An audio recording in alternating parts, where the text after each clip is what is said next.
5.5 लाख की आबादी वाला एक देश है, नाम उसका कैपे वर्डे, और उसने अभी फीफा वर्ल्ड कप 2026 के राउंड ऑफ 32 के लिए क्वालिफाई किया है। अब जब कुछ ऐसा सिनारियो आता है तो हमारे देश के कुछ बुद्धिजीवी लोग होते हैं जो कि सिर्फ फीफा वर्ल्ड कप के टाइम पर जगते हैं। उनका एक ही सवाल होता है और जैसे वर्ल्ड कप खत्म होता है उनका सवाल भी खत्म हो जाता है।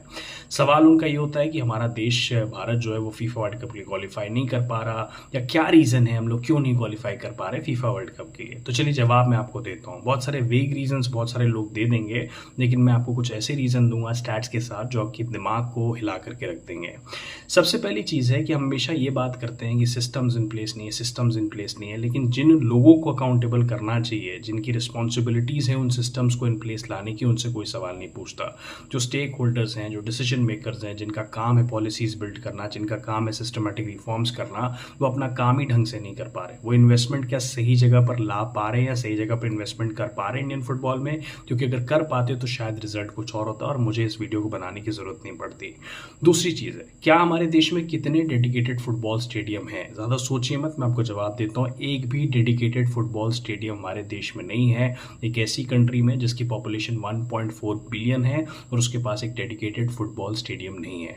इससे बुरा कुछ नहीं हो सकता। तीसरी चीज़ मैं आपको बताता हूँ, कितने हमारे पास लाइसेंस, कितने हमारे पास हाई क्वालिफाइड कोचेस हैं, मैं आपको बता देता हूँ। Level A B C D अगर आप चारों भी मिला करके देख लोगे, रिसर्च भी कर लेना, तो 8,000 कोचेस हमारे पास हैं जो कि डिस्टिंक्ट कैटेगरीज में हैं।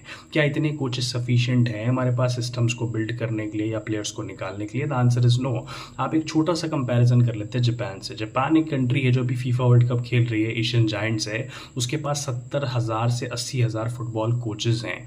और अगर मैं सिर्फ और सिर्फ गोल कीपिंग की बात करूं तो गोल कीपिंग में उसके पास 8 से 10,000 कोचेस हैं। तो अब कहाँ कंपेयर करो? आप जापान तक को compete नहीं कर पा रहा, वर्ल्ड लेवल पे कैसे compete करोगे?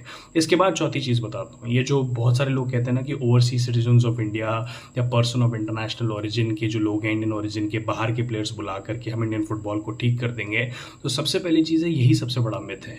क्योंकि अगर एक बाहर का प्लेयर आके हमारे इंडियन फुटबॉल को ठीक करेगा, मान लो ऑस्ट्रेलिया में पैदा हुआ या अमेरिका में पैदा हुआ और वो इंडिया के लिए खेल रहा है, और आपको लगता है कि हम अगर ऐसे ही प्लेयर्स खिला देंगे तो इंडियन फुटबॉल ठीक हो जाएगी, the answer is no. Because आप क्या मैसेज दे रहे हो उन प्लेयर्स को जो कि इंडियन फुटबॉल के इकोसिस्टम में ग्राइंड कर रहे हैं? उनको तो ये समझ में आएगा कि मेरिट ही नहीं है, मैं कितनी मेहनत कर लूंगा, मैं इंडिया के लिए खेल ही नहीं पाऊंगा, क्योंकि प्रेफरेंस हमेशा आउटसाइडर को मिलेगा। दूसरी चीज़ है, अगर वो प्लेयर इतने ही अच्छे थे अमेरिका के लिए या फिर ऑस्ट्रेलिया के लिए जब वो खेल रहे थे, तो अपनी नेशनल टीम में तब क्यों नहीं सिलेक्ट हुए? वो अपनी टीम के सेकंड टीयर और थर्ड टीयर प्लेयर क्यों थे? क्योंकि जो अपनी टीम के सेकंड टीयर और थर्ड टीयर प्लेयर्स हैं उनको आप इंडिया बुला करके चांस दे रहे हो और इंडियन टीम के साथ खिला रहे हो। ये कोई सोल्यूशन ही नहीं है। अब बात यह कि मैंने सिर्फ प्रॉब्लम बताई, सोल्यूशन भी बता देता हूँ। जैसे हॉकी को उठाया ना उड़ीसा गवर्नमेंट ने, नवीन पटनायक ने सिस्टमैटिक इन्वेस्टमेंट करी, पैसे लगाए, टाइम लिया, प्लेयर्स को रिफॉर्म किया, और हॉकी हमारी कहाँ से कहाँ पहुँच गई। 1980 के बाद 2020 में हॉकी एक डिस्टिंक्ट लेवल पर पहुँच गई। सेम काम हमें फुटबॉल में करना पड़ेगा। अगर हम ये नहीं करेंगे तो अगले 4 साल के बाद मेरी जगह कोई और वीडियो बनाएगा, कोई भी वीडियो बनाएगा, हमेशा यही प्रॉब्लम होगी। और अगर इसका सोल्यूशन नहीं निकाला गया तो इंडियन फुटबॉल बैकवर्ड डायरेक्शन में जा चुकी है, मर चुकी है। गोइंग फॉरवर्ड हम कभी भी 100 साल 150 साल में भी इंडियन फुटबॉल को फीफा वर्ल्ड कप के स्टेज पे खेलते हुए नहीं देखेंगे। क्या लगता है आपको? बताएगा कमेंट्स में। आपके कमेंट्स का इंतजार रहेगा। आपसे फिर मिलूंगा नेक्स्ट पार्ट में।